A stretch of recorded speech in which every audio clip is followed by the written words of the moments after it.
നല്ല തീന് പോയി. രാജേന്ദ്രൻ എന്റെ തോർക്കൊണ്ട് ചാടിയിട്ടോ?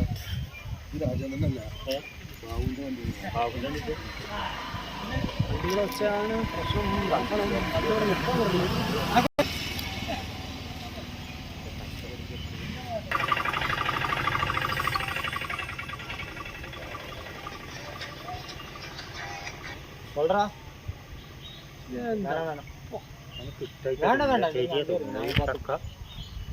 നോക്കാണ്.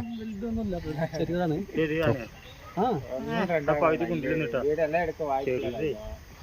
മൂച്ചിലൊന്നുമില്ല ഉണ്ടല്ലേ? കുലുക്കിട്ട് ഇറങ്ങിപ്പോയി. பாக்கெல்லாம் விட மாட்டாங்க, பரவாயில்லையா? மேலேயே விட மாட்டாங்க. நீ எங்க இருக்க? ചക്കം തട്ടി. வாடா. அவங்க வீட்டுல இருக்காங்க. யாரு? இல்ல, அவங்க விளையாண்டு இருக்காங்க. போயிட்டாங்க.